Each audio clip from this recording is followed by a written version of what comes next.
Hello student, welcome है आपका हमारे YouTube channel Uttarakhand education diary में। तो आज हमारी उत्तराखंड की परीक्षाओं के लिए सामान्य अध्ययन की यह क्लास 68 होगी। इसके पहले की क्लासें आप प्लेलिस्ट पर जाके सभी क्लासें देख सकते हैं। काफ़ी क्लासें का यह महत्वपूर्ण है आगामी आने वाले एग्ज़ाम के लिए, क्योंकि यह क्लास जो है इसमें जो प्रश्न हैं सन 2000 से 2019 के बीच प्रतियोगिता परीक्षाएँ जितनी भी हुई हैं ग्रुप सी के अंतर्गत, तो उसके यह प्रश्न हैं काफ़ी महत्वपूर्ण। तो इस क्लास में आपका स्कोर क्या रहा कमेंट बॉक्स में ज़रूर बताइएगा। और शुरू करते हैं आज की क्लास को। काफ़ी महत्वपूर्ण प्रश्नों की क्लास, एक तरह से प्रैक्टिस सेट है, या अपनी तैयारी को आप रख सकते हैं। तो पहला क्वेश्चन है, गौतम बुद्ध के पिता का नाम क्या था? तो ऑप्शन सी, उनके पिता का नाम शुद्धोधन था। ऑप्शन सी राइट आंसर हो जाएगा। अगला प्रश्न है, राष्ट्रीय पोत डिजाइन अनुसंधान केंद्र कहाँ स्थित है?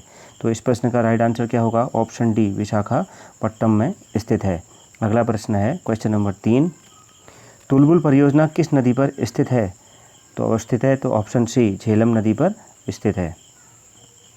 चौथा प्रश्न है, एमनेस्टी इंटरनेशनल का मुख्यालय कहाँ स्थित है? तो इस प्रश्न का राइट आंसर हो जाएगा ऑप्शन ए, लंदन में है। अगला प्रश्न है, जैन तीर्थकर महावीर का प्रतीक चिन्ह क्या है? तो इस प्रश्न का राइट आंसर हो जाएगा ऑप्शन सी। इनका जो राइट है वो कौन सिंह है इनका। तो और जो ऊपर वाला ऑप्शन है ये है ऋषभ देव जो थे उनका है सांड, ध्यान रखिएगा। और अरिस्टोनोमी इनका शंख। तो ये तीन भी आपको याद होने चाहिए, लेकिन इस प्रश्न का सही उत्तर क्या हो जाएगा? ऑप्शन सी, सिंह है। अगला प्रश्न है क्वेश्चन नंबर 6, रोवर्स कप का संबंध किस खेल से है? तो इस प्रश्न का राइट आंसर हो जाएगा ऑप्शन बी, फुटबॉल से है। अगला प्रश्न है, तानसेन के गुरु के रूप में किसे जाना जाता है? काफ़ी महत्वपूर्ण प्रश्न है, स्वामी हरिदास। ऑप्शन बी इस प्रश्न का राइट आंसर होगा। अगला प्रश्न है, किला ए मुबारक के नाम से कौन सा स्मारक प्रसिद्ध है? तो option A, Lal Qila. Option A इस प्रश्न का सही उत्तर होगा, किला ए मुबारक नाम से। अगला प्रश्न है, प्रशांत महासागर का चौराहा के उपनाम से किसे जाना जाता है? क्वेश्चन नंबर 9 है। तो ऑप्शन सी इस प्रश्न का सही उत्तर होगा, हवाई द्वीप को।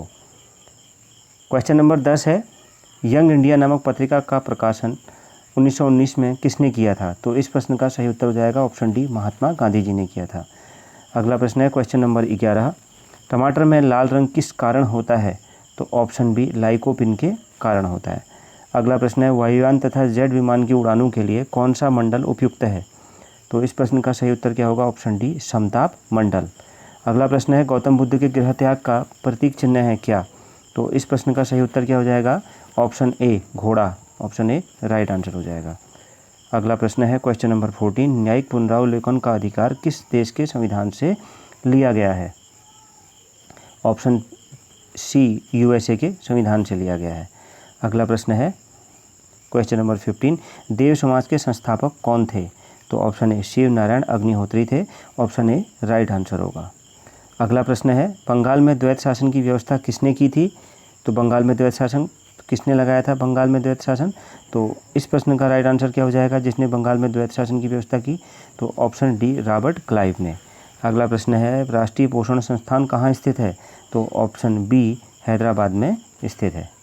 अगला प्रश्न देखते हैं, गौतम बुद्ध के प्रथम गुरु कौन थे? तो ऑप्शन बी, आलार कलाम थे। इनसे यह संतुष्ट नहीं हुए थे, तो इनके प्रथम गुरु कौन थे? ऑप्शन बी, आलार कलाम। अगला प्रश्न है, महाद्वीपों का निर्माण किस चट्टान से हुआ है? तो ऑप्शन ए, ग्रेनाइट चट्टान से। अगला प्रश्न है क्वेश्चन नंबर 20, लोकसभा में कोरम की संख्या कितनी होती है? तो ऑप्शन डी, 1/10 होती है। अगला प्रश्न है, सांड वृषभ किस जैन तीर्थकर का प्रतीक चिन्ह है? तो ये किनका है? ऋषभ देव का। ध्यान रखिएगा, ऋषभ देव का क्या है? सांड है या वृषभ है, सांड है इनका। और महावीर जो थे इनका सिंह है, और पार्श्वनाथ है जो इनका क्या है? सर्पफण। एक तरीके से नाग या सर्पफण भी कहते हैं, ध्यान रखें। तो इस प्रश्न का सही उत्तर हो जाएगा ऑप्शन सी, ऋषभ देव। अगला प्रश्न है, किस अनुच्छेद के तहत आपात स्थिति में मूल अधिकार निलंबित रहता है? तो इस प्रश्न का सही उत्तर क्या होगा? ऑप्शन ए, अनुच्छेद 352 के तहत। अगला प्रश्न है, लक्षद्वीप कहाँ स्थित है? तो ऑप्शन इस प्रश्न का राइट हो जाएगा कौन सा? ऑप्शन बी, अरब सागर में। अगला प्रश्न है, हड़प नीति किस अंग्रेज के द्वारा चलाई गई थी? राज्य हड़प नीति किसके द्वारा चलाई गई थी? तो option D, doctrines of lapse इसको बोला जाता है। तो इस प्रश्न का सही उत्तर क्या हो जाएगा? ऑप्शन डी, लॉर्ड डलहौजी के द्वारा। अगला प्रश्न है क्वेश्चन नंबर 25, मौसम संबंधी सभी घटनाएं किस मंडल में घटती हैं? तो ऑप्शन सी, शोभ मंडल में घटती हैं। अगला प्रश्न है, महात्मा बुद्ध के निर्वाण का प्रतीक चिन्ह क्या है? तो महात्मा बुद्ध के निर्वाण का प्रतीक चिन्ह ऑप्शन डी, इनका क्या है, ऑप्शन डी पद चिन्ह, ऑप्शन डी राइट आंसर हो जाएगा, पद चिन्ह निर्वाण का प्रतीक चिन्ह। अगला प्रश्न है सिकंदर के घोड़े का नाम क्या था, तो इसका नाम क्या था, बुका फेला भी लिखा होता है, कई जगह पर बऊ केफला भी लिखा जाता है, तो यह इसका राइट आंसर होगा। इसी के नाम पर सिकंदर ने एक नगर भी यहाँ बसाया था, तो बऊ केफला इसके प्रिय घोड़े का नाम था। अगला प्रश्न है आर्य प्रार्थना समाज की स्थापना कहाँ हुई थी, तो 4 ऑप्शन है, कहाँ हुई थी, ऑप्शन ए मुंबई में हुई थी। अगला प्रश्न देखते हैं, क्वेश्चन नंबर 29 है, उच्चतम न्यायालय के न्यायाधीशों को किस निधि से पेंशन दिया जाता है, तो राइट आंसर हो जाएगा ऑप्शन डी संघीय संचित निधि से। अगला प्रश्न है, महमूद गजनवी ने भारत पर कितनी बार आक्रमण किया था, तो इस प्रश्न का राइट आंसर हो जाएगा ऑप्शन डी 17 बार आक्रमण किया था। अगला प्रश्न है, भारत के किस राज्य की तटरेखा सबसे लंबी है, तो कौन सा राज्य है, तो ऑप्शन बी गुजरात राज्य की तटरेखा सबसे लंबी है। अगला प्रश्न है क्वेश्चन नंबर 32, एड्स की बीमारी की संभावना के लिए कौन सा परीक्षण किया जाता है, तो राइट आंसर क्या हो जाएगा, ऑप्शन ए एलिजा परीक्षण किया जाता है। अगला प्रश्न है, कूका आंदोलन किस गवर्नर जनरल के समय में हुआ था, तो इस प्रश्न का सही उत्तर क्या होगा, ऑप्शन सी नॉर्थ ब्रुक के समय में हुआ था। अगला प्रश्न है क्वेश्चन नंबर 34, जड़त्व के नियम का प्रतिपादन किसने किया था, तो इस प्रश्न का सही उत्तर क्या हो जाएगा, ऑप्शन ए गैलीलियो ने किया था। अगला प्रश्न है, किस भी भारतीय राजा ने देश के बाहर सर्वप्रथम गणतंत्रात्मक सरकार की स्थापना की थी, कौन थे, तो इन्होंने, तो आपने पढ़ा भी होगा आधुनिक भारत के इतिहास में जब हम पढ़ते हैं तो वहाँ पर इनका नाम आता है, ऑप्शन बी महेंद्र प्रताप ने। अगला प्रश्न है, शिशुनाग ने अपनी पहली राजधानी कहाँ बनाई थी, तो शिशुनाग वो जो वंश था इसमें ये जो पहले इसमें हर्यक वंश के बाद शिशुनाग वंश आया था, इसके शासक शिशुनाग और कालाशोक हुआ करते थे, तो 2 मुख्य हैं इसमें मतलब। तो इन्होंने अपनी पहली राजधानी कहाँ बनाई थी, तो ऑप्शन सी वैशाली में बनाई थी, ऑप्शन सी राइट आंसर होगा।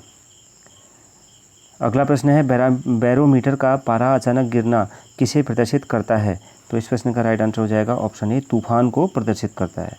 अगला प्रश्न है, स्थायी बंदोबस्त की स्थापना किस अंग्रेज शासक ने की, तो किसने अंग्रेज शासक ने की थी, ऑप्शन बी लॉर्ड कॉर्नवालिस ने की थी।